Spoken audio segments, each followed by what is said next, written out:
गुरु चरण कमल बलि हारी रे गुरु चरण कमल बलि हारी रे गुरु चरण। मेरे मन की दुविधा तारी रे गुरु चरण। मेरे मन की दुविधा तारी रे गुरु चरण। गुरु चरण कमल बलि हारी रे गुरु चरण। गुरु चरण कमल बलि हारी रे गुरु चरण।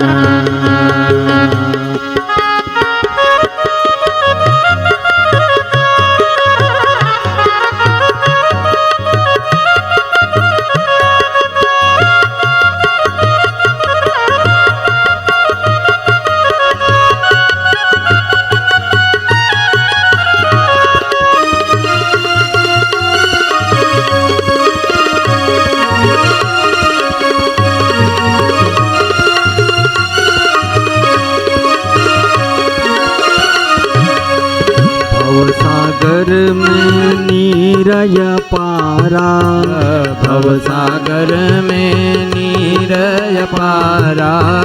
डूब रहा नहीं मिले किनारा, डूब रहा नहीं मिले किनारा। पल में लिया उबारी रे, पल में लिया उबारी रे गुरु चरण। गुरु चरण कमल बलि हारी रे गुरु चरण। गुरु चरण कमल बलि हारी रे गुरु चरण। मेरे मन की दुविधा तारी रे गुरु चरण। मेरे मन की दुविधा तारी रे गुरु चरण।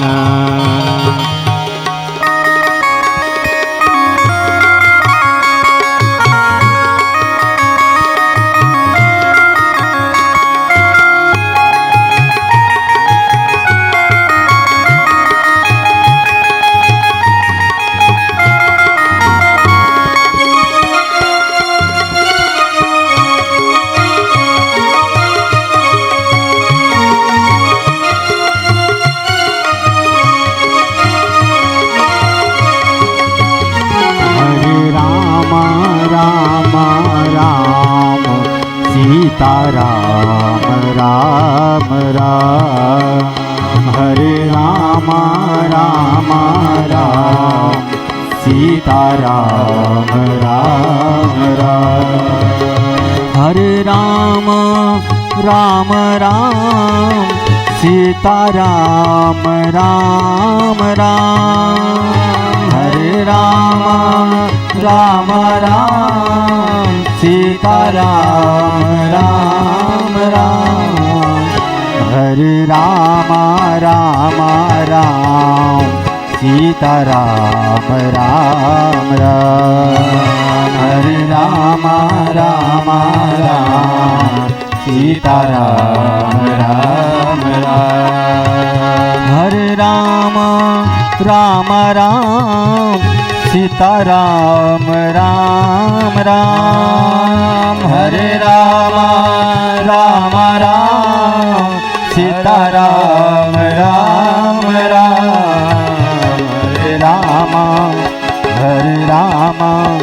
हरे राम राम राम राम, सीता राम राम राम।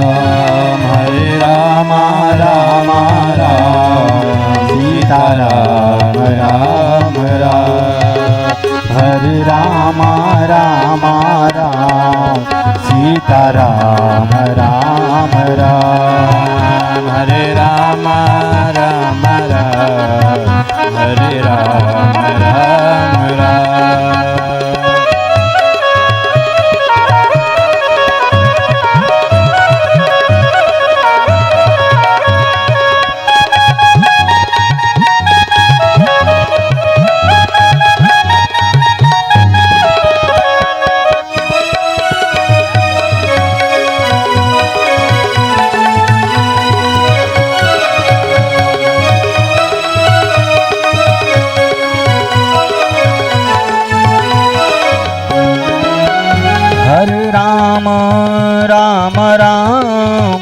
सीताराम राम राम हरे राम राम राम सीताराम राम राम हरे राम राम राम सीताराम राम राम हरे राम राम राम सीताराम राम राम हरे राम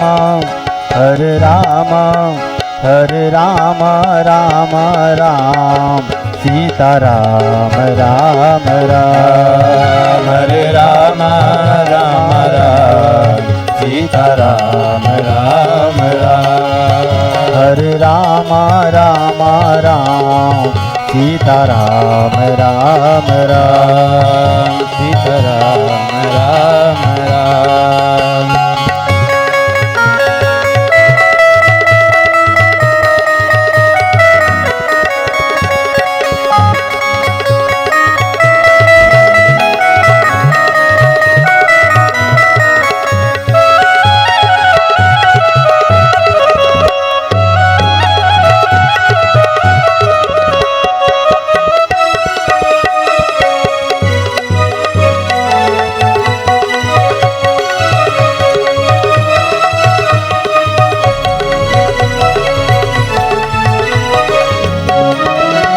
हरे राम राम राम सीताराम राम राम हरे राम राम राम सीताराम राम राम हरे राम राम राम राजा राम राम राम हरे राम राम राम राजा राम राम राम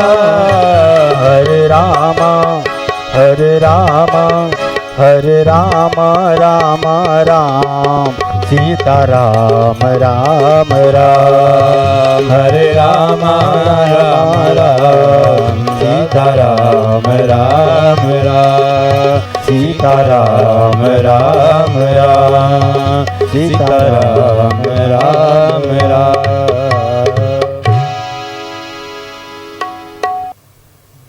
बोलिए आनंद कंद भगवान की जय बोलिए सीताराम जी महाराज की जय राधा कृष्ण भगवान की जय उमा महेश्वर भगवान की जय बोलिए जगत गुरु रामानुजाचार्य श्री श्रीधराचार्य जी महाराज की जय बोलिए अशरफी भवन पीठ की जय बोलिए अयोध्या विद्यापीठ की जय बोलिए माधव गौशाला की जय देवी और सज्जनों, ये हम सब का परम सौभाग्य है कि हम इस वर्ष गुरु पूर्णिमा के पूर्व अयोध्या धाम में आ सके, उपस्थित हो सके। इस पावन धरती को जिसमें भगवान खेल कर बड़े हुए, जिन्होंने पूरी लीला 11,000 वर्ष से भी अधिक इस धराधाम पर की, उस पवित्र रज में हमको रहने का अवसर मिल रहा है।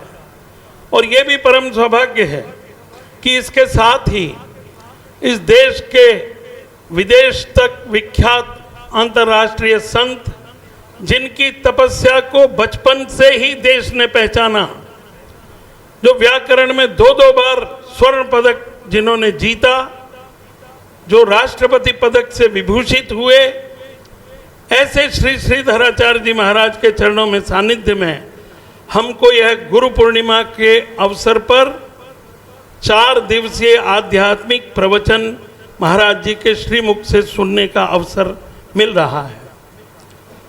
ये और भी सौभाग्य है और हम सब के लिए बड़े हर्ष की बात है कि कल गुरु पूर्णिमा पर जो ये 4 दिन के आध्यात्मिक प्रवचन आज से लेकर 15 तक होने जा रहे हैं, इन प्रवचनों में श्रीमद् भगवत गीता, श्रीमद् भागवत, राम कथा,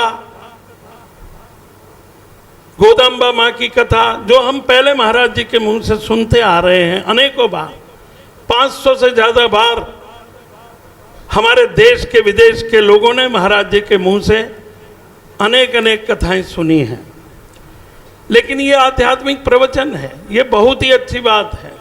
ये उन्मुक्त आकाश में विचरण करने का अवसर है, कोई विषय की पाबंदी नहीं है।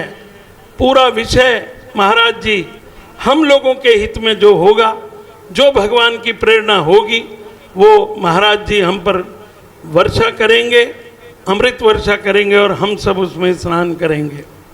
देवियों सज्जनों, हमें बहुत खुशी है जिस माधव भवन में हम बैठकर इस सभागार में यह आयोजन देख रहे हैं, सुन रहे हैं। इसके अतिरिक्त ये तो पूरा तैयार है, इसके अतिरिक्त वेंकटेश भवन भी लगभग तैयार हो गया है।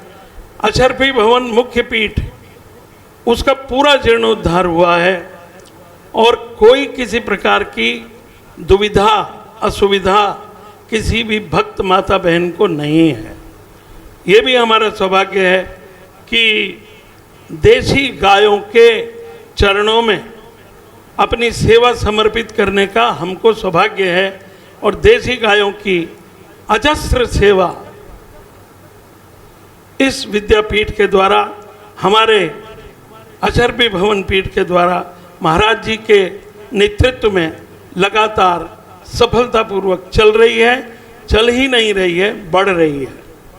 देवियों सज्जनों, मैं इस अवसर पर आप सबसे अनुरोध करता हूं, अपने सौभाग्य की सराहना कीजिए। महाराज जी के चरणों में प्रणाम निवेदन करते हुए महाराज जी से विनम्र अनुरोध करता हूं, चरणों में निवेदन करता हूं, वे हम सब पर अपनी कृपा दृष्टि और अमृत वृष्टि बरसाने की कृपा करें।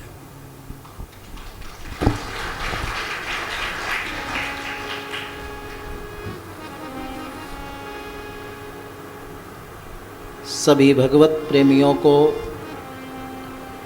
श्री गुरु पूर्णिमा महामहोत्सव के पावन अवसर पर बहुत बहुत बधाई हो, बहुत बहुत मंगल हो।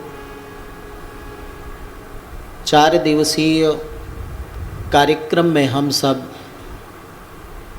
मिलकर भगवद अनुभव करेंगे।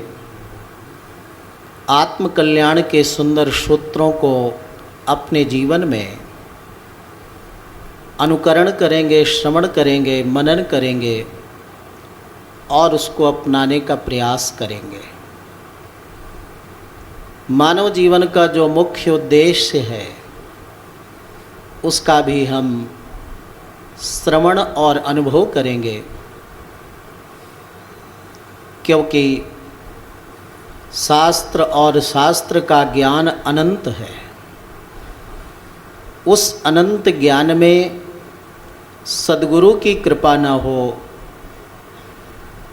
तो जीव और साधक मानव जीवन के उद्देश्य को रंच मात्र भी न समझ सकता है और न पा सकता है। गुरु पूर्णिमा का महत्व इसीलिए है, व्यास पूर्णिमा भी इसे कहते हैं। भगवान स्वयं वेद व्यास के रूप में अवतार लेकर 18 पुराणों का रचना करते हैं, ब्रह्मसूत्र की रचना करते हैं, धर्मशास्त्र स्मृतियों की रचना करते हैं। क्योंकि जब साधक भक्त और जीव वेद न पढ़ पाता, न समझ पाता, न उसके अनुसार चल पाता, तो जीव का कल्याण कैसे हो? जीवों के कल्याण के लिए वेद का जो सार है उसी को सरल भाषा में, सरल से सरल कथानक के रूप में, कहानी के रूप में, और विशेष करके भगवान के दिव्य गुणों का वेदव्यास जी महाराज ने श्रीमद्भागवत पुराण, श्री विष्णु पुराण आदि के माध्यम से हम सबको समझाया है। इसलिए व्यास पूर्णिमा को ही गुरु पूर्णिमा के रूप में रूढ़ी दिया गया। ऐसी गुरु पूर्णिमा में हम लोग मिलकर अयोध्या धाम में जिस पवित्र पावन भूमि को परब्रह्म परमात्मा स्वयं श्री राम के रूप में अवतार लेकर पवित्र किया है, पावन किया है, ये वो पावन भूमि है जिसको स्वयं मनु जी महाराज ने निर्मित किया है। सरयू के पावन तट में बसी हुई ये दिव्य पावन पवित्र अयोध्या, जहाँ प्रभु राम ने 11,000 वर्ष तक राज्य किया है, ऐसी पावन भूमि में रामकोट के अंतर्गत सरयू के पावन तट पर हम लोग बैठकर भगवद अनुभव करते हुए अपना आत्मानुभव करेंगे। आइए उसी क्रम में भरत जैसा कोई दूसरा भक्त नहीं हुआ, ऐसी भरत भक्त की पावन धरा है। हनुमान जैसा अनन्य कोई भक्त प्रभु का नहीं हुआ, उनका ये साक्षात निवास स्थान है। मर्यादा पुरुषोत्तम प्रभु राम जैसा कोई दूसरा अवतार नहीं हुआ। तो ऐसी पावन धरा में आने से ही परम शांति मिलती है, परम हित होता है। तो श्री भरतलाल जी का जो पावन सूत्र है प्रभु चरणों में वंदन करने का, आइए हम लोग अनुभव करते हैं। कीर्तन करते हुए सभी लोग प्रेम से लगन से कीर्तन करेंगे। हरि ओम भगवते वासुदेवाय नमः। हरि ओम देवाय नमः। हरि ओम भगवते वासुदेवाय नमः। हरि ओम भगवते वासुदेवाय नमः। हरि ओम भगवते वासुदेवाय नमः। हरि ओम भगवते वासुदेवाय नमः। वासुदेवाय नमः। रंगनाथाय नमः। वासुदेवाय नमः। रंगनाथाय नमः। वासुदेवाय नमः। रामचंद्राय नमः। वासुदेवाय नमः। रामचंद्राय नमः। वासुदेवाय नमः। कृष्णचंद्राय नमः। वासुदेवाय नमः। कृष्णचंद्राय नमः। हरि ओम भगवते वासुदेवाय नमः। हरि ओम भगवते वासुदेवाय नमः। हरि ओम भगवते वासुदेवाय नमः। हरि ओम भगवते वासुदेवाय नमः। वासुदेवाय नमः। बद्रीनाथाय नमः। वासुदेवाय नमः। बद्रीनाथाय नमः। वासुदेवाय नमः। बद्रीनाथाय नमः। वासुदेवाय नमः। बद्रीनाथाय नमः। बद्रीनाथाय नमः।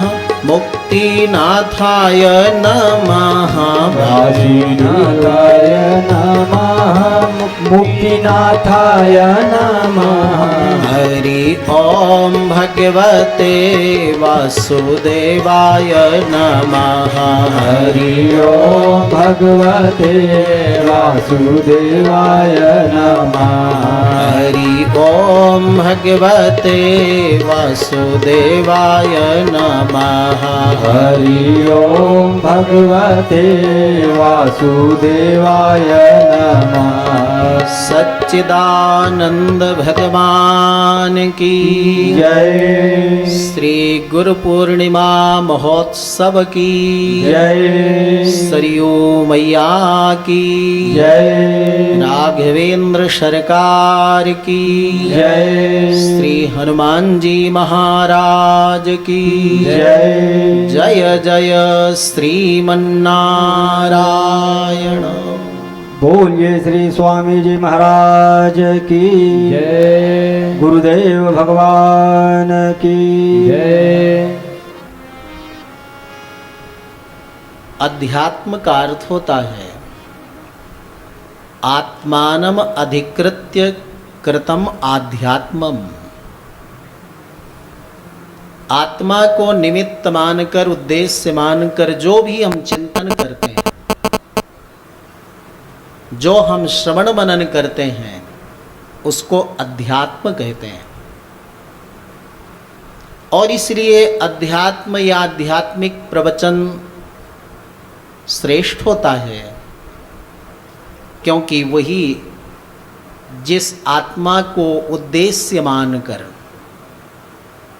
हम श्रवण मनन करते हैं, वह आत्मा ही तो नित्य है,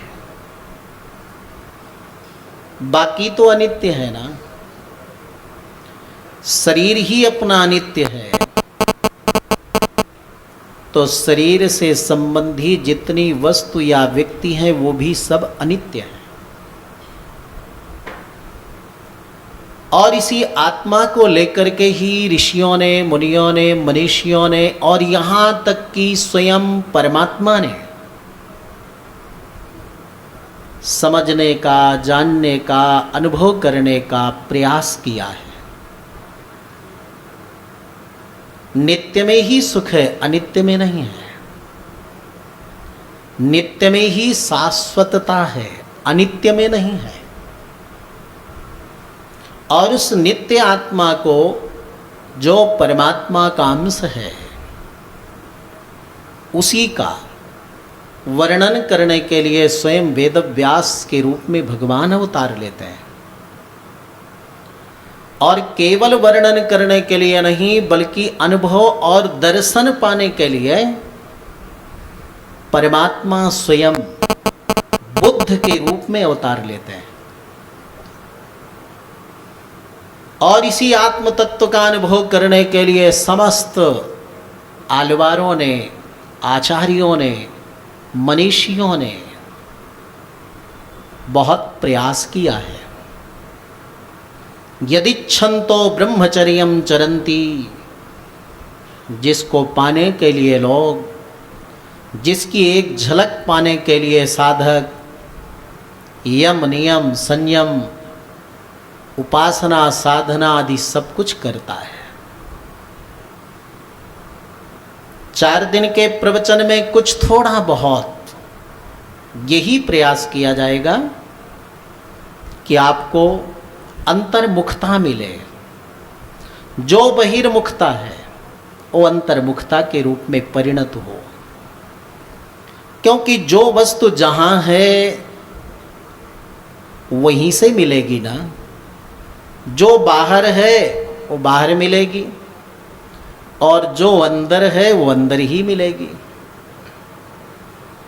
और इसी आत्म तत्व का चिंतन करने के लिए सारे नियम बताए गए हैं, सारे शास्त्रों का उद्देश्य है।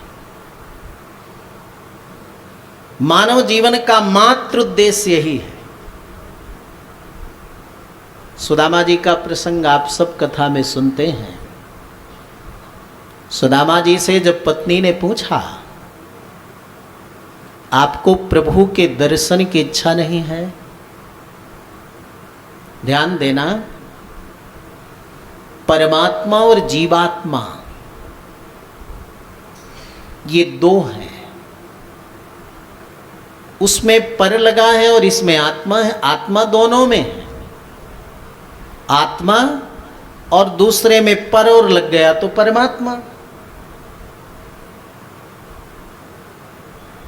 इसलिए ऋषियों से जब पत्नी ने पूछा कि इस सब से जो आप धन, घर, मकान, ऐश्वर्य, वैभव, यश, कीर्ति दे रहे हो, इससे मेरे को शांति मिल जाएगी, मेरे को सुख मिल जाएगा, मेरा आत्म कल्याण हो जाएगा, मेरा परम हित हो जाएगा?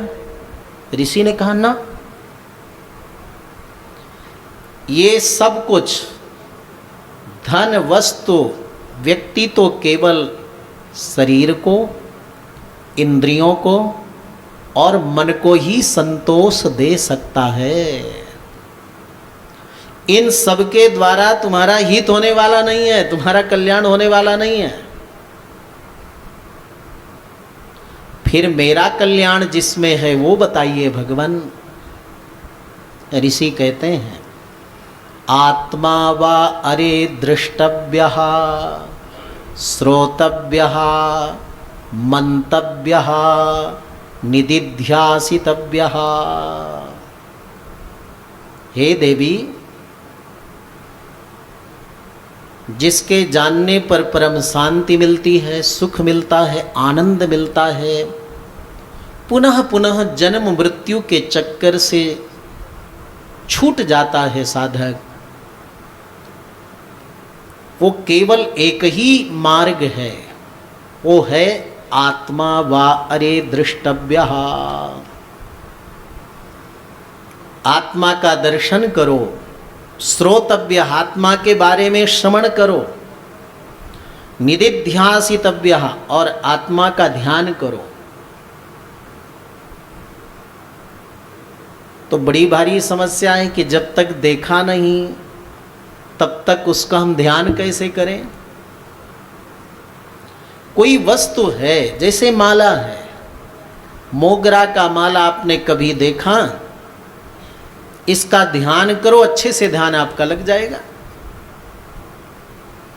आपने कमल गुलाब के फूल कभी देखा हो और आंख बंद करो तो तुरंत कमल फूल और गुलाब फूल का याद करते ही आपके ध्यान में आ जाएगा। आप समुद्र को कभी देखे हो? घर में बैठे हो, आंख बंद करो तो समुद्र आपके ध्यान पटल में आ जाएगा।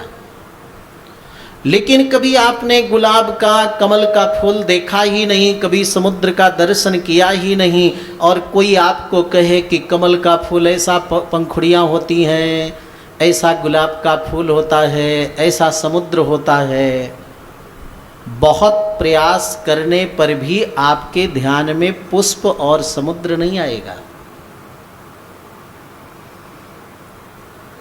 तो पहले कहना चाहिए, जैसा ऋषि और हमारे उपनिषद कहते हैं कि आत्मा का दर्शन करो, फिर श्रवण करो, फिर मनन करो, फिर ध्यान करो, ऐसा ही अर्थ करना चाहिए। लेकिन हमारे आचार्यों ने, चाहे भगवत पाद रामानुजाचार्य जी हों, चाहे भगवत पाद शंकराचार्य जी महाराज हों, ऐसा अर्थ नहीं किया। कैसा किया? उलट दिया। वेद मंत्र में कैसा है? श्रोतव्य, श्रवण करो, मनन करो, ध्यान करो, फिर दर्शन पाओ। लेकिन हमारे आचार्यों ने जब इस उपनिषद के मंत्र का अर्थ किया तो कहा श्रोतव्य, पहले श्रवण करो, फिर मंतव्य, मनन करो, फिर निदिध्यासितव्य, ध्यान करो, और फिर दृष्टव्य, फिर दर्शन करो। कौन ऐसी समस्या थी आचार्यों के सामने? कैसा व्यत्यास अर्थ किया, उलट करके अर्थ किया। यद्यपि ये विषय बड़े गंभीर हैं, फिर भी थोड़ा भी अगर आपको स्पर्श होगा तो आपका बड़ा मंगल होगा, बड़ा कल्याण होगा। जिसके लिए हमारे उपनिषद कहते हैं यत्र प्रविष्टः सकलोपि जंतु आनंद सदचित घनतामुपैति। जिस आत्म तत्व या परमात्मा का रंच मात्र स्पर्श, बोध, अनुभव, दर्शन, निर्णय करने पर आनंद सच्चित घनतामुपैति, आनंद का, चैतन्य का, सुख का परम अनुभव प्राप्त होता है। तो देखो बात ऐसी है कि गुरु पूर्णिमा का अवसर है और ये कहने में हमें कोई संकोच नहीं है कि आचार्यों ने इसलिए अर्थ विपरीत किया क्योंकि जैसा वेदांत में ब्रह्म इसमें उपनिषद में लिखा हुआ है, पहले प्राचीन काल में ऐसा होता था। वास्तविक कोई ब्रह्म जिज्ञासु, आत्मदिदृक्षु, भगवान का दर्शन करने वाला सुपात्र कोई योग्य शिष्य गुरु के पास आता था। जिस शिष्य की अर्हता, योग्यता, क्षमता होती थी, उसको गुरु के पास आकर के यम नियम संयम आदि का कुछ ज्ञान नहीं पे सब पहले से कर लेता था। उसकी एक आधार शक्ति बन जाती थी, उसके अंदर एक क्षमता आ जाती थी कि गुरुजन जो भी हमें उपदेश करें या हमें आध्यात्मिक ज्ञान प्रदान करें या हमारे पास शक्ति का आधान करें तो उसको सहने की क्षमता अगले में होती थी। बात आई समझ में? जैसे टेबल है, पीठ है, इसमें 100 किलो वजन सहने की क्षमता है और कोई 300 किलो लाद दे तो टूट जाएगी ना। बल्ब में थोड़ा करंट आकर के वो प्रकाशित होता है, उसमें अधिक करंट आ जाए तो बल्ब फ्यूज हो जाएगा। वैसे जो शिष्य है उसकी इतनी अर्हता होनी चाहिए कि जो गुरु अपना ज्ञान दे, उपदेश दे, प्रवचन दे, अनुभव दे, यहाँ तक जिसको आधुनिक भाषा में शक्तिपात दीक्षा कहते हैं ना, व्यर्थ की बातें, शक्तिपात शक्तिपात। और इसीलिए भगवत पाद रामानुजाचार्य जी महाराज के हजारों शिष्य थे, लेकिन कुरेश और दासरथी 2 ऐसे शिष्य थे जो जनेऊ और त्रिदंड के समान थे। सन्यासी के लिए जनेऊ और त्रिदंड ये दोनों बड़े महत्वपूर्ण होते हैं। जनेऊ को 1 सेकंड नहीं हटा सकता और दंड को भी कभी बाहर नहीं रख सकता। ऐसे दोनों थे। कितने उदात्त शिष्य थे कुरेश स्वामी जी और दासरथी स्वामी जी, कितनी योग्यता। ऐसा शिष्य चाहिए अध्यात्म ज्ञान को पाने के लिए। जब श्री रामानुजाचार्य स्वामी जी महाराज वेदांत की व्याख्या करने लगे, यानी ब्रह्म सूत्र की, शेष के अवतार हैं, भगवान ने भेजा था कि इस कलिकाल में आज से 1000 वर्ष पहले कि जाओ सारी दुनिया में, केवल भारत में नहीं सारी दुनिया में, या तो लोग भगवान को मानते नहीं, ईश्वर नहीं है ऐसा ही कह रहे हैं, और या ऐसे लोग हैं जो कहते हैं मैं ही ईश्वर हूं और कुछ नहीं है, सब मिथ्या है। ऐसे विषम समय में परमात्मा ने अपने परम सेवक शेष जी को भेजा कि जाओ तुम जीवों का उद्धार करो। तब भगवत पाद रामानुजाचार्य जी अवतरित हुए। कहाँ? दक्षिण भारत, तमिलनाडु, पेरुम्बुदूर, जिसको भूतपुरी कहते हैं। बहुत अल्पकाल में सब विद्या ज्ञान अर्जन किया, गुरुजनों की कृपा प्राप्त किया, भगवत साक्षात्कार किया। फिर रामानुजाचार्य स्वामी जी ब्रह्म सूत्र पर जब व्याख्या लिखना हुआ तो पूर्वाचार्यों का आधार चाहिए प्रामाणिकता के लिए। और सूत्र वृत्ति कश्मीर में थी। कश्मीर में मुगल शासन था, वहां से उस ग्रंथ को लाना बड़ा मुश्किल। श्री रामानुजाचार्य स्वामी जी गए वहां 1000 सन्यासियों के साथ, और जब कश्मीर में निवास किया, खुजवाया तो कहीं वो ग्रंथ मिला नहीं। तो रोते हुए भगवान से प्रार्थना करके सो गए। भगवान ने कहा, अरे वो तो सरस्वती कृपा के बिना प्राप्त नहीं होगा। तब श्री रामानुजाचार्य स्वामी जी ने सरस्वती माँ की प्रार्थना की। सरस्वती माँ की प्रार्थना से वो सूत्र वृत्ति प्रकट हुई, वो ग्रंथ प्रकट हुआ। आपको जानकर प्रसन्नता होगी कि अभी थोड़े दिन पहले, यानी 10-5 दिन पहले, इसी व्यवहार, इसी प्रकरण के कारण जो हमने आपको कथा बताई कि रामानुजाचार्य जी वहां गए कश्मीर में और सरस्वती माँ की कृपा से ग्रंथ प्राप्त किया, जीवों का कल्याण करने के लिए श्री भाष्य की रचना की। इस कारण हमारे देश के गृह मंत्री है ना अमित शाह जी, उन्होंने श्री रामानुजाचार्य जी की मूर्ति का अनावरण किया है, कश्मीर में किया है। आज भी जीवंतता, और बहुत अच्छी बात है। इन बातों को आज भी सामयिक, सार्वजनिक, सामाजिक कल्याण के लिए जरूर करना चाहिए, जो उन्होंने किया। अच्छा लगा सुनकर। तो रामानुजाचार्य स्वामी जी जब सूत्रवृत्ति लेकर के चले तो सेना ने पीछा किया। 2 दिन के बाद पकड़ लिया गया और सूत्रवृत्ति को, ग्रंथ को छीन लिया गया हठात।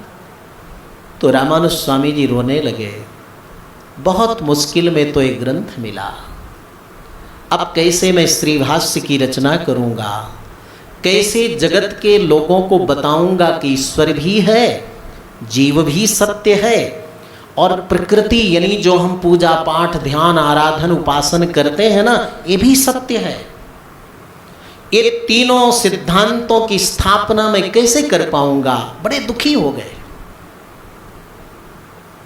तो कुरेश स्वामी जी, दासरथी स्वामी जी थे ना, तो कुरेश स्वामी जी ने कहा, गुरुदेव आप चिंता मत करिए, हजारों पेज की, पृष्ठ की जो सूत्रवृत्ति ग्रंथ था, उसको आपकी कृपा से मैंने सब याद कर लिया है, कंठस्थ कर लिया। पूरी पंक्तिबद्ध तरीके से मैंने 2 रात्रि में जगा, मैंने सोया ही नहीं, रात दिन जग करके मैं उस सूत्रवृत्ति को यथावत कंठस्थ कर लिया है। आप दुखी मत होइए, आप जहां से जो चाहे पूछ लीजिए। ऐसे शिष्य, गुरु वही श्रेष्ठ होता है जो शिष्य से योग्यता में, विद्वता में अपने को पराजित करने के लिए तैयार रहे, वो गुरु श्रेष्ठ।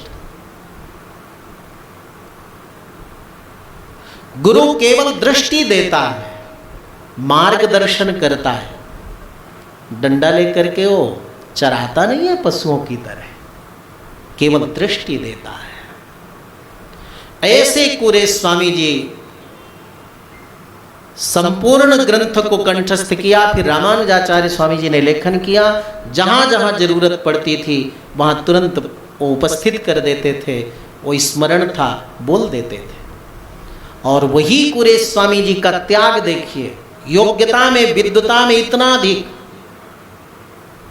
इतने योग्य होने के बाद रंच मात्र मन में अभिमान नहीं आया कि अरे हम तो गुरु जी से श्रेष्ठ है, हमने पूरा ग्रंथ याद कर लिया, गुरु जी दुखी हो गए और गुरु जी को हमने सुना दिया। कुछ नहीं हो, कोई सार नहीं है, बेकार है।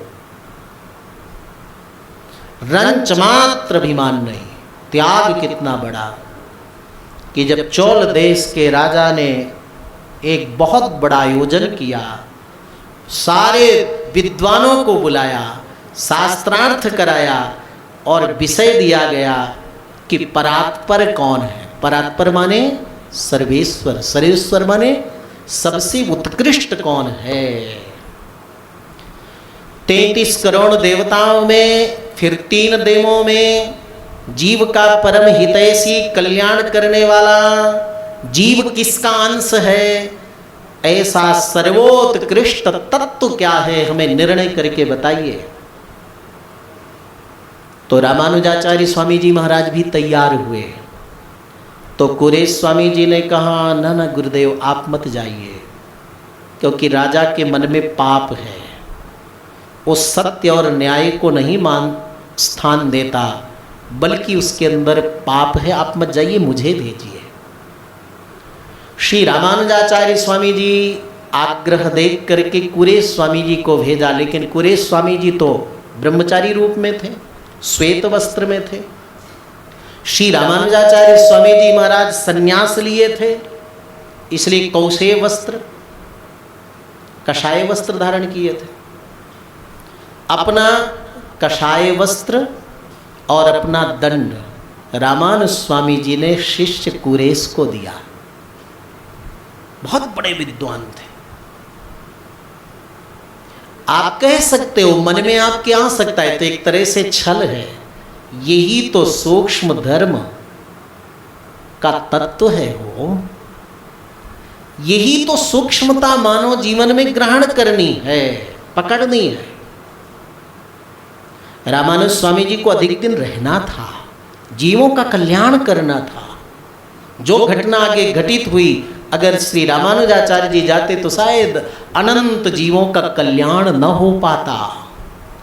इसलिए भगवान ने प्रेरणा दी, रामानुज स्वामी जी ने अपना त्रिदंड और वस्त्र दिए, और स्वयं श्वेत वस्त्र पहन कर रहे रामानुजाचार्य जी।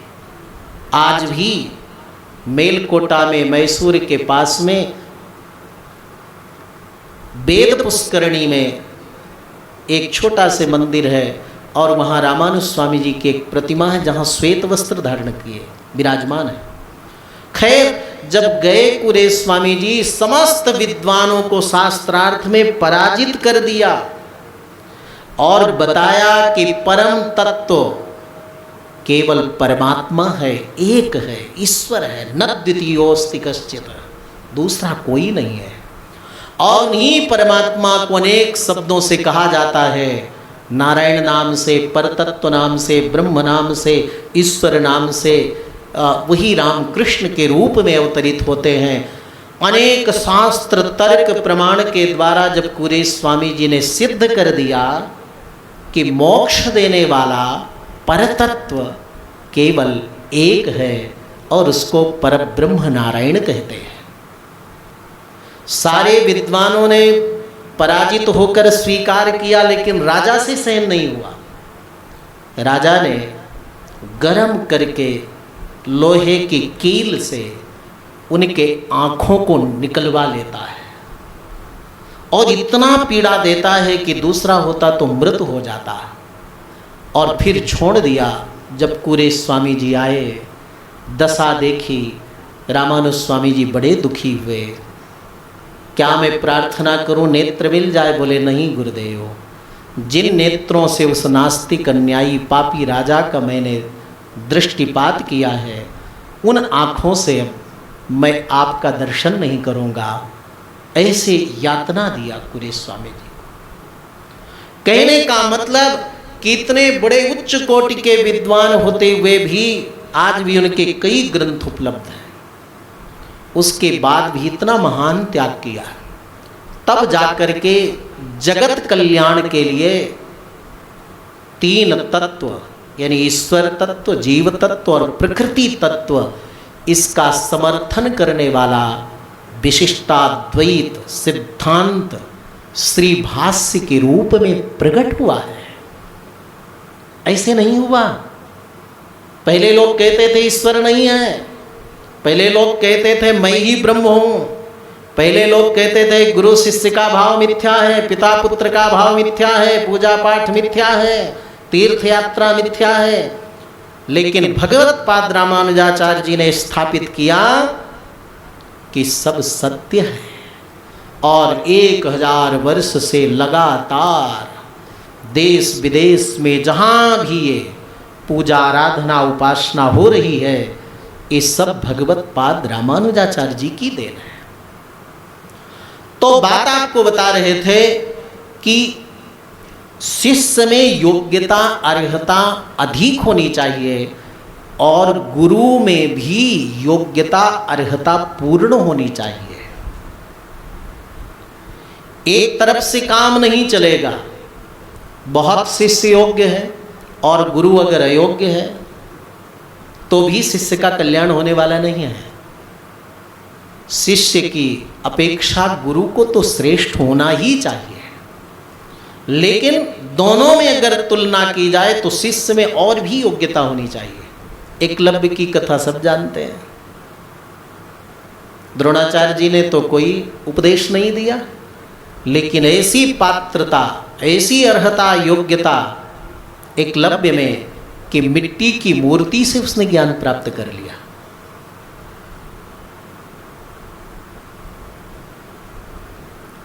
इसलिए रामकृष्ण परमहंस जी के पास हजारों लोग आते थे, लेकिन वे किसको बुलाते रहते थे?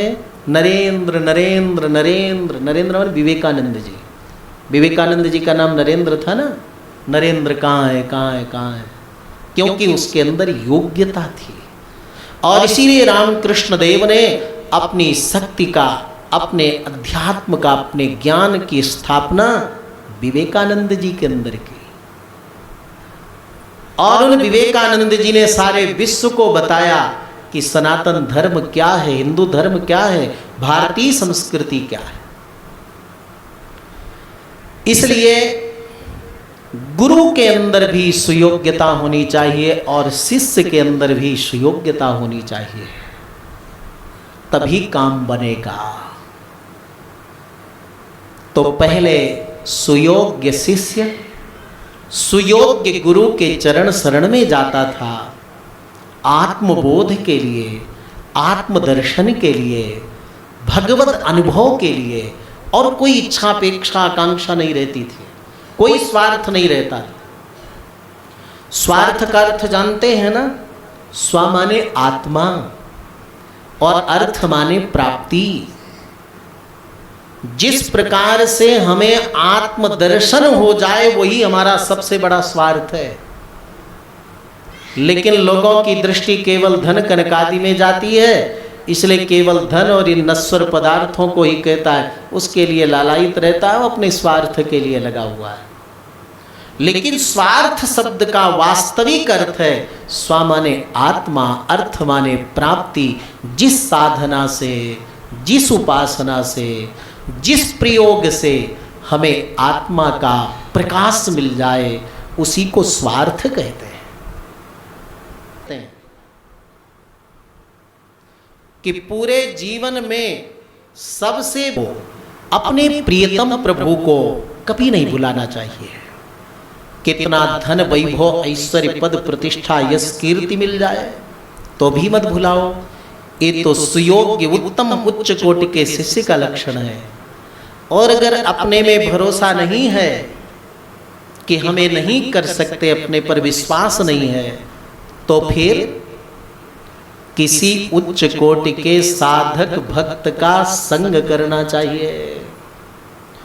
जितने अयोध्यावासी थे सब भूल गए थे ना प्रभु को, लेकिन भरत जैसे उच्च कोटि भक्त का, भागवत का, वैष्णव का, शरणागत का, प्रभु प्रेमी का संग किया अयोध्यावासियों ने। और देखा कि अरे भरतलाल जी तो जा रहे चित्रकूट की ओर प्रभु राम को बुलाने, तो तुरंत सारे सुख ऐश्वर्य वैभव उन भोग वस्तुओं से उनको वैराग्य हो गया और वे सब भरतलाल के पीछे पीछे गए और प्रभु राम का दर्शन पाया। जैसे एक सुयोग्य सुपात्र साधक शिष्य कोई भी श्री वैष्णव शरणागत अनन्य भक्त इस धरती को छोड़कर मृत्यु के बाद अचिरादि मार्ग से भगवान के वैकुंठ को जाता है, उसी प्रकार से श्री भरतलाल की यात्रा चित्रकूट की यात्रा है। जाना तो सबको है ना, निर्णय है ना, पक्का है ना। और दुनिया की सब बात लोग करते हैं, लेकिन मृत्यु की बात आते ही लोग घबराने लगते हैं। ऐसी बात मत करो, करना चाहिए। गीता में भगवान कहते हैं जन्म मृत्यु जरा व्याधि दुख दोषानुदर्शनम। इन बातों को हर दिन याद करनी चाहिए। जन्म मृत्यु जरा व्याधि दुख और दोष, 6 चीजों को, इसमें मृत्यु भी है। हर दिन व्यक्ति को मृत्यु को याद करना चाहिए, लेकिन मृत्यु की बात आते ही लोग घबरा पड़ते हैं। नहीं नहीं, ऐसी बात मत कहो जी। आदमी अपने को ही भुलाना चाहता है, अपने को भटकावे में रखना चाहता है, सत्य पर पर्दा डालना चाहता है। जो सत्य है, निश्चित है, नितांत निश्चित है, उससे भी व्यक्ति भटकना चाहता है, पर्दा डालना चाहता है। और दुनिया में सब अनिश्चित हो सकता है, लेकिन मृत्यु की तिथि तो बिल्कुल निश्चित है, और उस टाइम को कोई बदल नहीं सकता है। कृतान्तस्य दूती जराकर्ण मूले समागत्य वक्तीति लोका श्रेणुध्वं परस्त्री परद्रव्य वाञ्छाते जध्वं भजध्वं रामानाथ पादारविन्दम्। कोई व्यक्ति दुनिया में कहे जब मृत्यु आ जाए कि 5 मिनट रुकना, 5 मिनट के बाद में मैं तेरे साथ चलूंगी, तो मृत्यु क्या समय देती है क्या? मृत्यु कहती है मैं जब आ गई वही तुम्हारा समय मुहूर्त निश्चित है। 1 सेकंड को भी व्यक्ति को समय नहीं मिलता, फिर भी मनुष्य इतना माया में जकड़ा रहता है। कहता है मरने की फुर्सत नहीं, सांस लेने की फुर्सत नहीं। वास्तव में अगर जीव का अपना कल्याण करना है तो सबसे पहले क्या होता है, क्या करना चाहिए? भगवान के वैकुंठ को अगर प्राप्त करना है, मानव जीवन का जो सबसे बड़ा उद्देश्य है, क्या उद्देश्य है? सायुज्यम समवाप्य नंदति चिरम तेनैव धन्यः पुमान्। भगवान के समीप वैकुंठ में मुक्त जीव पहुंच करके गोद में बैठ जाए, यही जीव का सबसे बड़ा लक्ष्य है। परमात्मा के पास से ही तो सारे जीव बिछड़े हैं ना। अपने मूल कारण प्रभु के पास पहुंचना, जिसको गीता में भगवान कहते हैं कि मेरा कौन सा वैकुंठ है, निवास है? न तद्भासयते सूर्यो न शशांको न पावकः यद गत्वा न निवर्तन्ते तद्धाम परमं मम। मेरा वो निवास है जिसको वैकुंठ कहते हैं, त्रिलोक त्रिपाद विभूति कहते हैं, जिसको वेदों में सूरीजन दिव्य चैतन्य स्थान कहते हैं। ऐसे दिव्य वैकुंठ में अगर किसी को आना है, जहां चंद्र सूर्य वरुण कुबेर अग्नि की गति नहीं, जिस मेरे वैकुंठ में काल की गति नहीं, ऐसे वैकुंठ में अगर किसी को आना है तो उसकी सीढ़ी है। पहली सीढ़ी क्या है? सत्संगात् भव निस्पृहो गुरुमुखात् श्री संप्रपद्यात् ममान्। पहली सीढ़ी है सत्संग। सत्संग जब साधक सुनता है तो उसको सारा सार का ज्ञान होता है। सार क्या है? आत्म तत्व, भगवत तत्व, उनके अतिरिक्त सभी असार वस्तु है, ऐसा बोध होता है, ज्ञान होता है। स्वाभाविक है, अमृत रखा है और विष रखा है। थोड़ा भी समझदार व्यक्ति है तो अमृत पीता है, विष से वैराग्य होता है। सत्संग से जब नित्य सार वस्तु आत्म परमात्मा का बोध हो जाता है तो निष्प्रिय हो, परमात्मा और आत्मा के अतिरिक्त अनित्य नश्वर वस्तु व्यक्ति के प्रति स्वाभाविक वैराग्य हो जाता है, निष्प्रियता आ जाती है मन में। सत्संगात भव निष्प्रियो गुरु मुखात, सत्संग से ही ये सारा सार का बोध, प्रभु के प्रति प्रेम अनुराग का जगना और नश्वर वस्तु को समझकर उससे निष्प्रिया होना, और सत्संग में ही गुरु मुखात, गुरु चरण शरण में जाने से कल्याण है ऐसा बोध होता है। और जब गुरु शरण में जीव जाता है, साधक जाता है, तो क्या मिलता है?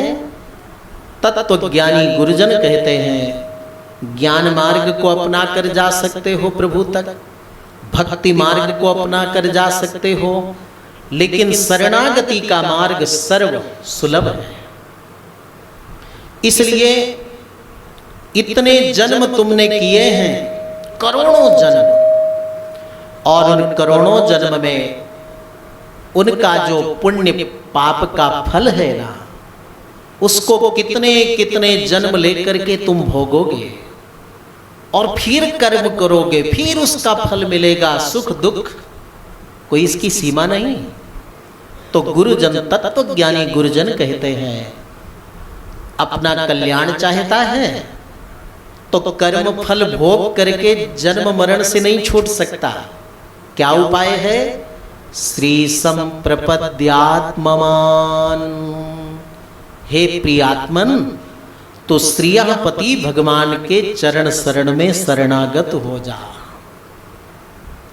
ये अपने आप नहीं कहते गुरुजन, भगवान के ही वचन को कहते हैं, क्योंकि हर अवतार में भगवान एक अपना अंतिम वचन कहते हैं। सारे जीवन पर कह करके, बोल करके, डांट करके, आचरण में करके समझाने का प्रयास करते हैं।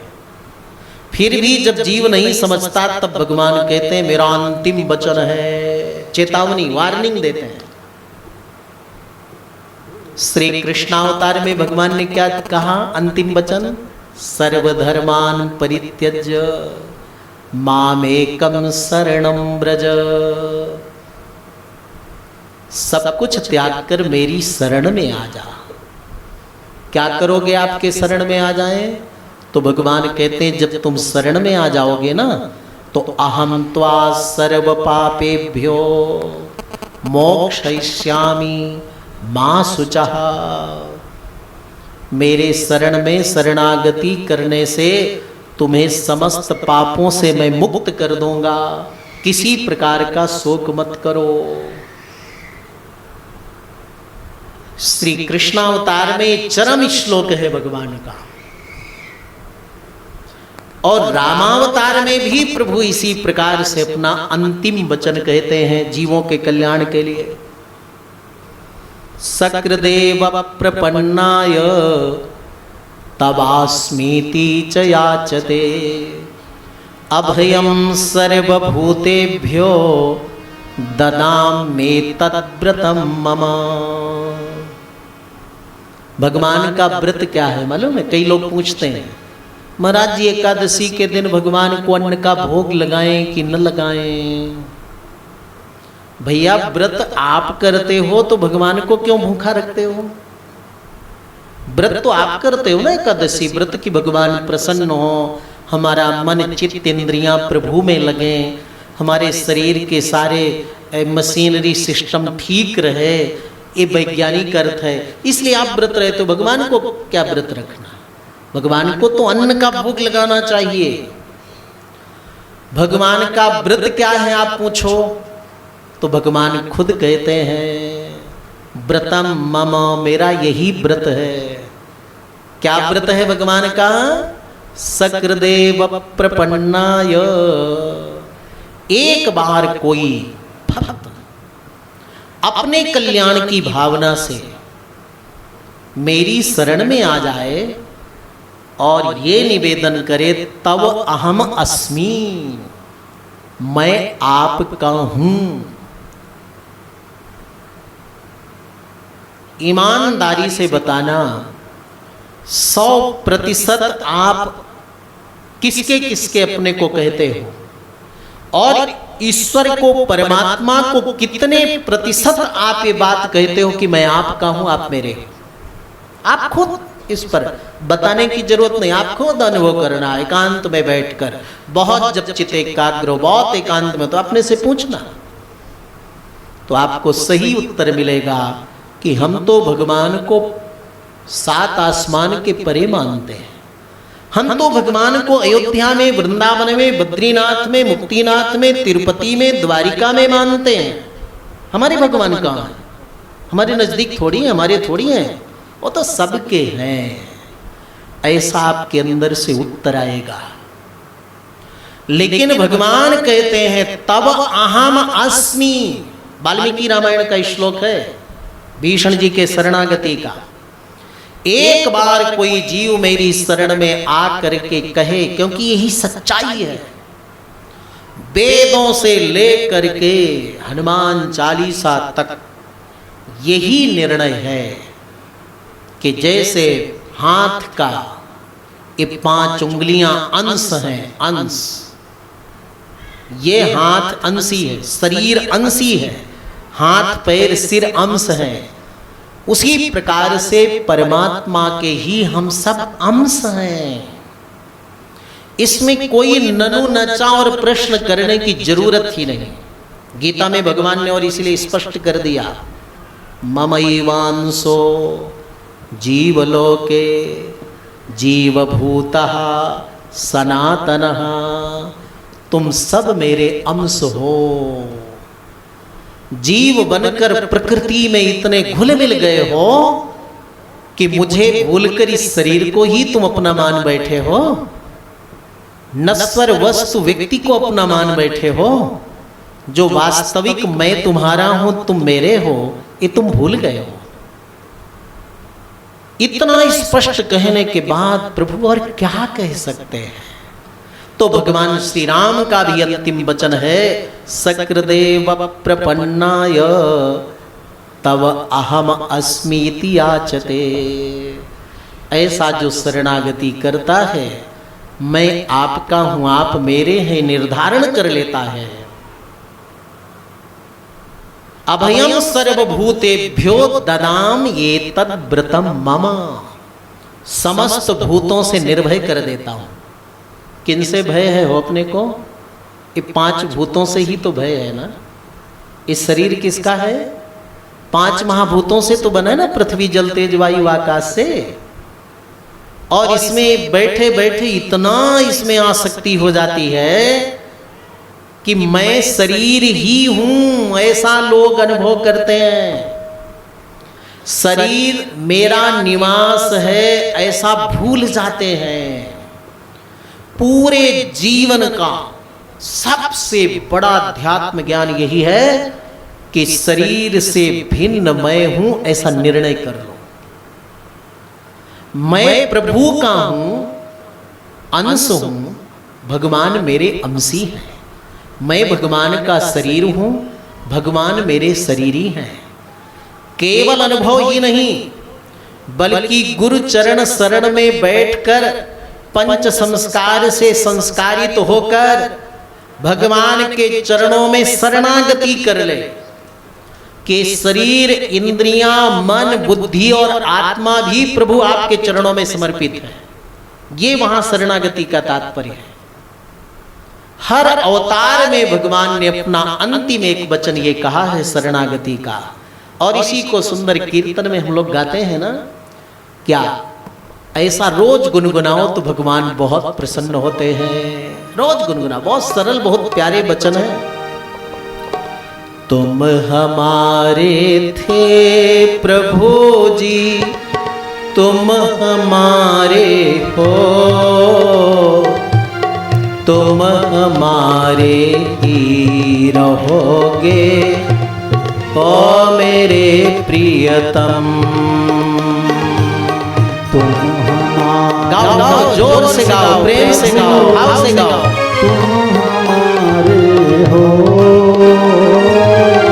तुम हमारे ही रहोगे ओ मेरे प्रियतम।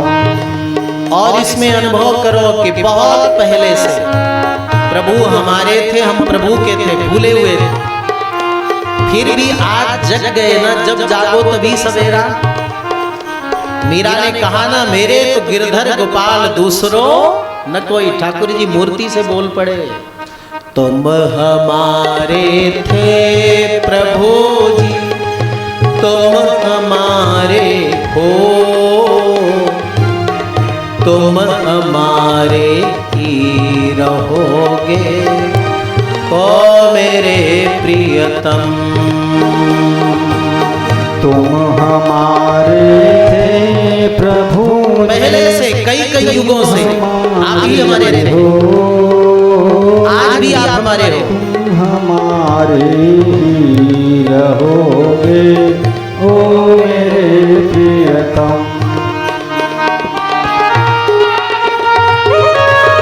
हरि बोल। अनुभव करो ठाकुर जी के पास जो आपको प्रिय लगते हैं।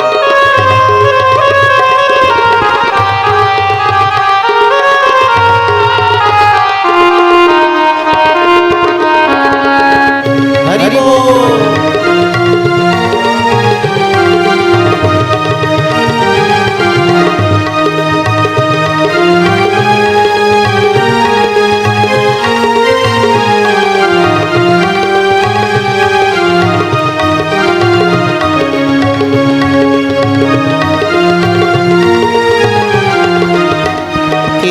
प्रभु जी को कहने से काम नहीं चलेगा, बल्कि अपने लिए कहो कि हम भी प्रभु आपके ही थे।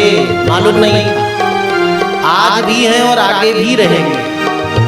हम तुम्हारे थे प्रभु जी, हम तुम्हारे हैं, हम तुम्हारे ही। तुम्हारे प्रभु जी, हम तुम्हारे हैं, हम तुम्हारे ओ मेरे प्रियतम। ऐसा हर दिन प्रभु को निवेदन करो। प्रतिमा है तो, चित्रपट तो है, अकेले बैठ जाओ, अपने अंदर भी तो है ना, उन्हीं से बोलो, प्रभु मैं आपके अत्यंत नजदीक हूँ। जैसे शरीर है ना, शरीर के अंदर आत्मा है और आत्मा के अंदर भी परमात्मा विराजमान है। और उन अंतर्यामी परमात्मा प्रभु से ही बोलो कि मैं आपके नजदीक हूँ, आप हमारे हो, हम आपके हैं। सच्चाई तो यही है कि अगर परमात्मा न रहे तो उनके बिना जीव की एक क्षण सत्ता नहीं है। सारे वेदांत का सार है, परमात्मा के बिना इस जीव की सत्ता एक क्षण नहीं रह सकती, जैसे आत्मा के बिना शरीर नहीं रह सकता। आत्मा के निकलते ही इसको क्या कहते हैं? मिट्टी कहते हैं ना। वैसे ही परमात्मा अगर संग छोड़ दे तो इस जीव की सत्ता एक क्षण नहीं रह सकती है। फिर भी हम इतने भूल जाते हैं, शरीर मेरा है क्या, मैं ही शरीर हूं, ऐसा अनुभव करते चार्वाक सिद्धांत में। जैसे दही में घी बिल्कुल मिला रहता है, लेकिन उस घी को निकालना पड़ता है, मक्खन प्रकट करना पड़ता है। दूध में घी है, लेकिन उस घी मिले हुए दूध में उससे काम नहीं चलेगा, बल्कि दूध को गर्म करके जमाना पड़ेगा, मथना पड़ेगा, मक्खन निकालना पड़ेगा, फिर गर्म करना पड़ेगा, तब जाकर के घी हमें मिलता है। ऐसे ही शरीर में नख से लेकर शिख तक आत्म तत्व विराजमान है, कहीं आपको ग्रंथ में नहीं मिलेगा। यही तो गुरु पूर्णिमा महोत्सव में गुरुजनों की महिमा है। सारे शास्त्र पढ़ जाओ, और यहां तक कि आपको लोग नास्तिक कहेंगे, क्योंकि जैन सिद्धांत में माना गया है कि चींटी के अंदर जितनी बड़ी चींटी है उतनी आत्मा है, हाथी जितना बड़ा है उतनी बड़ी आत्मा है, तो आपको नास्तिक भी लोग कहने लगेंगे। हमें नहीं कह रहे, जैन सिद्धांत में और भी काफी विषमतियां हैं, क्योंकि उस आत्म तत्व को माना तो इतना बड़ा, लेकिन ऐसे घटरा बढ़ाने लगेगा तो आत्मा भी अनित्य हो जाएगा। और अपने यहाँ भी संकोच और विकास जीव के धर्मभूत ज्ञान का माना। कितना प्रयास किया है रामानुजाचार्य स्वामी जी ने, कितना प्रयास किया है। ईश्वर से हम बिल्कुल नजदीक हैं, परंतु ईश्वर से अलग भी हैं उपासना साधना के लिए। कितना कठिन हुआ है आचार्य के को इस निर्णय करने के लिए। एक जगह लिखते हैं श्री भाष्य में, सूक्ष्म चिद चिद विशिष्ट ब्रह्म स्वेनापि ज्ञातुम यथा न शक्यम तथा सूक्ष्मावस्थापन्नम महता प्रयासेन इदम अर्थम मया निरूपितम।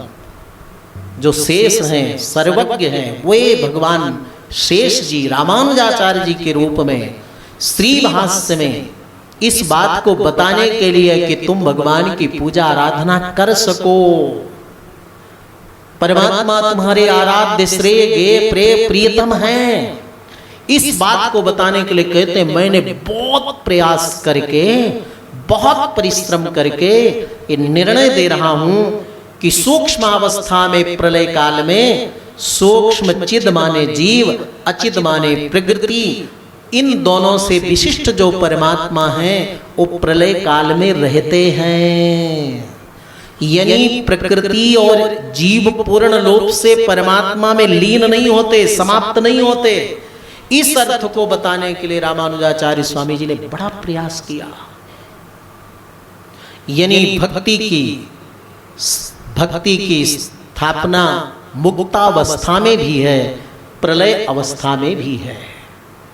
तो बंधुओं, इसलिए हमें अध्यात्म रूप में अपने को उत्कृष्ट बनाना चाहिए, और ये बिना गुरुजनों के प्राप्त होना असंभव है। ये जो हमने बताया कि चैतन्य जो है, आत्म तत्व है, उसका जो धर्मभूत ज्ञान है वो तो नख से सिख तक व्याप्त है। इसलिए कहीं स्पर्श करे ना तो अनुभव होता है ना स्पर्श का, ये चेतन का काम है। वही आत्मा जब निकल जाती है तो कहीं अपने हाथ, जैसे किसी मृत व्यक्ति के शव को उसका हाथ रखो यहाँ तो उसको मालूम पड़ेगा क्या? नहीं मालूम पड़ेगा। लेकिन आत्मा जब तक है तो अपने आप अनुभव कर लो, सब जगह स्पर्श मालूम होता है। तो जीव का जो आत्मा है ना, वो तो ज्ञान रूप है, जैसे परमात्मा वैसे जीवात्मा। और जो धर्मभूत ज्ञान है वही घटता है, बढ़ता है। कोई निर्मुक्त मन से संसार में विचरण करता है तो उसका धर्मभूत ज्ञान बिल्कुल अल्प हो जाता है। कोई यम नियम साधन उपासना संयम से रहता है तो उसका ज्ञान जाज्वल्यमान रहता है। जैसे आग की चिंगारी में हवा न लगे तो धीरे धीरे ऊपर से राख जम जाती है, उसकी ज्योति चली जाती है। और उसी आग की चिंगारी में थोड़ा थोड़ा हवा करते रहो तो आग प्रज्वलित रहती है। वैसे सबके अंदर ज्ञान, आनंद, सुख वैसा ही है जैसे परमात्मा में है, परंतु वो चिंगारी के ऊपर राख की तरह सब मल जमा हुआ है, कई कई जन्मों का जमा हुआ है। ये सत्संग क्या करता है, ये अध्यात्म ज्ञान उपदेश प्रवचन क्या करते, गुरुजन क्या करते हैं, वही हवा करते हैं जिससे राख न बैठने पावे, धूल न जमने पावे। आप जो शाश्वत आनंद रूप में हो उसको अनुभव कर पाओ। रोज इन चौपाइयों को गुनगुनाया करो जिसमें हमारे स्वरूप का बोध कराया है। रूप माने शरीर, मुख, दर्पण में देख लेते हो, इसको रूप कहते हैं। लेकिन आत्मा के स्वरूप का बोध तो केवल गुरुजन कराएंगे हो। रामायण क्या कहती है, हमारा सबका स्वरूप क्या है? ईश्वरयं स जीवया विनाशी ईश्वर्यं स। गाइए, रोज इसको गाया करिए। ईश्वर्यं स जीवया विनाशी ईश्वर्यं स जीवया विनाशी चेतनयामल सहज सुख राशि। चेतनयामल सहज सुख राशि। हमारा सबका स्वरूप बताया है, रोज इसका मनन करो। हम ईश्वर के अंश हैं, शरीर नहीं जो अंदर बैठा है, जीव नाम है। अविनाशी, हम अविनाशी हैं, शरीर विनाशी है। ये एक एक बात अगर आपके चित्त में बैठ जाए तो आपके जीवन में क्रांति आ जाएगी, आपका जीवन अद्भुत बन जाएगा। आज से ही परिवर्तन प्रारंभ हो जाएगा। जड़ शरीर है लेकिन मैं कौन हूं? चेतनयामल, चेतन हूं। और उस आत्मा जो मेरा स्वरूप है उसके चेतनता के कारण ही शरीर में भी चेतनता है। और कैसा हूं? अमल, शरीर में तो मल है ना, लेकिन मैं क्या हूं? निर्मल हूं, चेतन अमल। शरीर और मन से मैं दुख का अनुभव करता हूं, लेकिन मैं स्वयं तो सहज सुख राशि, मैं तो सहज माने स्वाभाविक सुख का, आनंद का खजाना हूं। ऐसा अनुभव हम हर दिन करें। बात आपको बता रहे थे कि सत्संग प्राप्त करते हैं और सत्संग में सारा सार का बोध होता है। सारा सार के बोध होने पर असार से निवृत्ति और सारभूत आत्मा परमात्मा के प्रति स्पृहा होती है। और तब गुरुजनों के समीप भगवान की शरणागति करते हैं। शरणागति क्या है वो हमने भी आपको बताया। कैसे शरणागति करके जीव भगवान के समीप पहुंचता है? तो बोले जीवन में भजन पूजन आराधन करते करते, साधना उपासना करते हुए, भगवान के संबंध को स्मरण करते हुए, एक दिन जब शरीर पूरा होता है तो हार्दानुग्रह मध्यधमनी द्वारा बहिर्निर्गतः,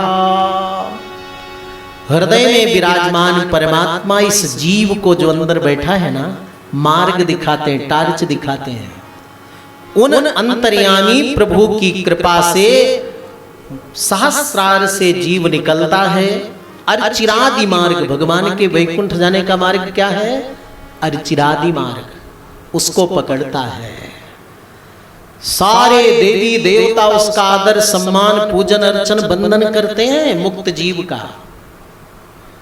और फिर विरजा नदी को पार करके सारे रजो गुण को समाप्त करके उस सरोवर में स्नान करके, ब्रह्महृद जिसका नाम है, जिसको विरजा नदी कहते हैं, स्नान करके फिर भगवान के पार्षद वैकुंठ से आते हैं। वो सम्मान आदर करते हैं और उस जीव को आदर पूर्वक सम्मान पूर्वक भगवान के समीप ले जाते हैं। भगवान पूछते हैं सामने मुक्त जीव से, कौसी तुम कौन हो? तब मुक्त जीव कहता है मैं आपका अंश हूं, आपका दास हूं, आपका शरीर हूं, आपका सेवक हूं, आपका भोग्य हूं, आपका प्रिय हूं। ऐसे संबंध बताता है। सोचो मुक्त होने के बाद अगर वो जीव कहे हम ब्रह्मास्मि, तो भगवान वहीं से ढकेल देंगे कि मैं एक ही ब्रह्म हूं। यहां एक दूसरा आ गया तब तो बड़ा झगड़ा होने लगेगा। एक ब्रह्म कहेगा सृष्टि करो, दूसरा कहेगा प्रलय करो। इसलिए एक मेवा द्वितीयम ब्रह्म, एक ही परमात्मा ब्रह्म है। वहां तो हम ब्रह्मास्मि नहीं, बल्कि वहां कहना पड़ता है मैं आपका दास हूं, अंश हूं, सेवक हूं, भक्त हूं। भगवान अत्यंत प्रसन्न होते हैं और उस मुक्त जीव को उठा करके अपने गोद में ले लेते हैं। सायुज्यम समवाप्य नंदति चिरम तेनैव धन्यः पुमान्। सारी धरती पर सारी सृष्टि पर, सारे ब्रह्मांड पर वही एक जीव सर्वश्रेष्ठ होता है जो इस पद्धति से चलते हुए भगवान के नजदीक पहुंच करके गोद में बैठता है, भगवान उसको अपना लेते हैं। फिर जहां प्रभु की इच्छा होती है, 4 प्रकार की मुक्ति होती है ना, सालोक्य, सारूप्य, सामीप्य, सायुज्य। सालोक्य में भगवान का लोक मिल जाता है, वैकुंठ। अब वैकुंठ लोक तो बहुत बड़ा है, जैसे अयोध्या बहुत बड़ी है। हम लोग तो अयोध्या के मध्य में बैठे हैं, सरफी भवन चौराहा में, लेकिन एक अयोध्या वो भी है जो यहाँ से 5 किलोमीटर दूर है। तो ऐसे विशाल वैकुंठ में कहीं कोने में भी जीव निवास करता है तो भी वैकुंठ निवास है उसका। दूसरा, सारूप्य, भगवान के समान चतुर्भुज रूप प्राप्त हो जाता है। तीसरा है सामीप्य, भगवान की समीपता मिल जाती है। और चौथा सर्वोत्कृष्ट मोक्ष है जिसको सायुज्य कहते हैं, भगवान के साथ में विहार करने का अवसर मिलता है, कहीं करे सेवा करने का समय मिलता है, भगवान के समीप खेलने का समय मिलता है, परिसर परिकर में हमें प्रवेश मिल जाता है। उस सायुज्य नाम की मुक्ति है, मोक्ष है। इसी उद्देश्य से मानव जीवन हमें प्रभु ने दिया है और कोई उद्देश्य नहीं है, क्योंकि बाकी तो सब चीज दूसरे शरीर में प्राप्त होता है। ऐसा ज्ञान, ऐसा मार्ग और ऐसी प्राप्ति तो केवल मानव जीवन में मिल सकती है। श्री भरतलाल जी इसी प्रकार से वैकुंठ की यात्रा करते हैं, क्योंकि प्रभु राम जब अयोध्या नहीं तो अयोध्या एक संसार नगर के समान है। जहां प्रभु राम चित्रकूट में विराजमान थे वो वैकुंठ है। श्री भरतलाल जैसे भक्त, प्रेमी, शरणागत एक मुमुक्षु जीव है, मुक्त हो गए और भरत जी मुक्त होकर के वैकुंठ की यात्रा में निकल पड़े जहां प्रभु राम है। जैसे एक जीव मुक्त होकर के वैकुंठ जाता है ना, वैसे भरतलाल जी मुक्त जीव भगवान के वैकुंठ की ओर प्रस्थान किए। तो जैसे मुक्त जीव की सेवा देवता करते हैं ना स्वर्ग में, वैसे भरत मुक्त हैं और उनकी सेवा निषाद राज गुह ने किया, कोल भिल्लों ने किया, नगर गांव वासियों ने किया, वनवासियों ने किया और ऋषियों ने किया। भरद्वाज ऋषि ने किया, वाल्मीकि ने किया। मुक्त जीव भरत का इन सबने स्वागत किया, जैसे मुक्त जीव का स्वागत सभी देवता करते हैं। और जैसे बिरजा नदी है वैकुंठ और इस लोक की परिधि सीमा, उसी प्रकार चित्रकूट और इस संसार की सीमा है मंदाकिनी नदी।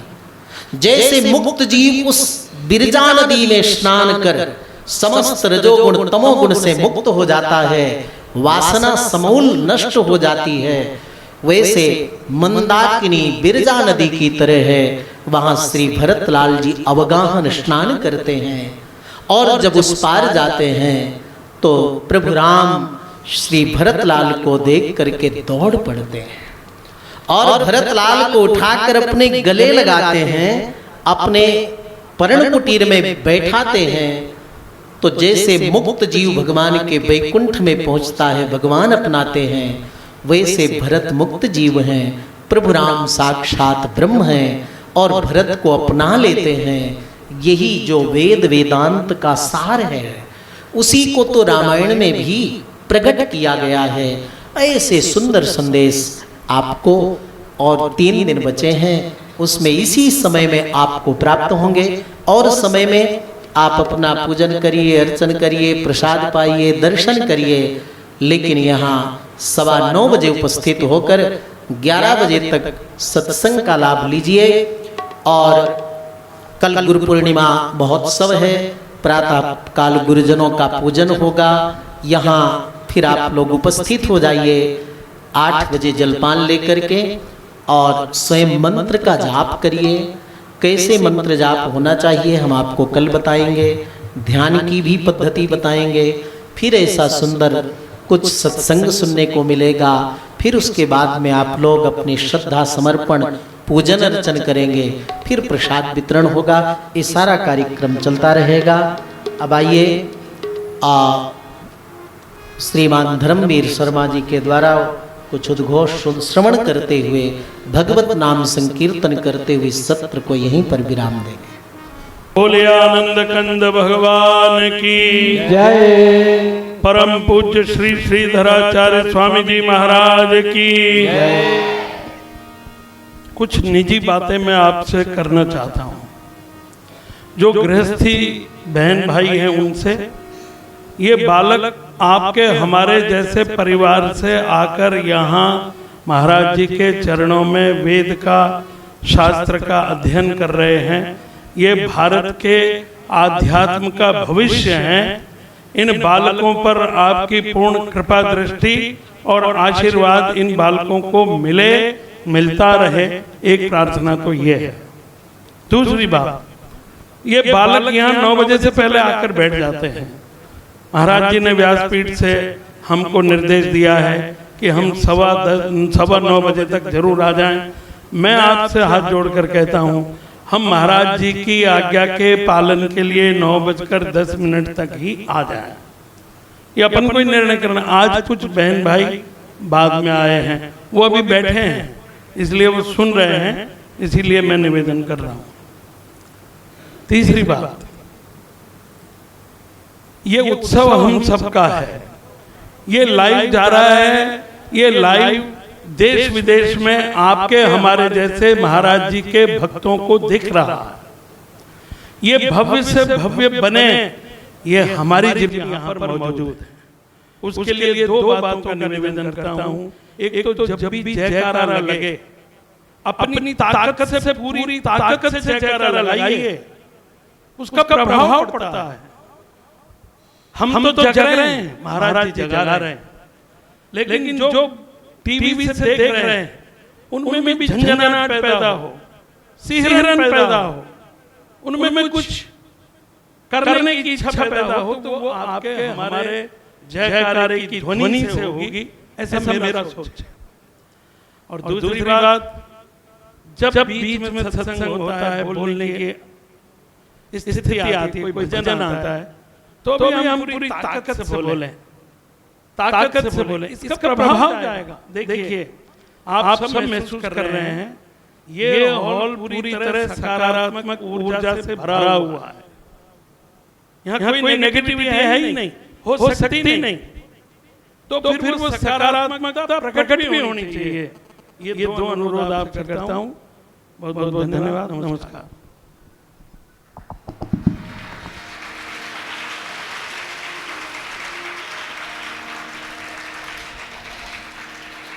समय का विशेष ध्यान रखिएगा।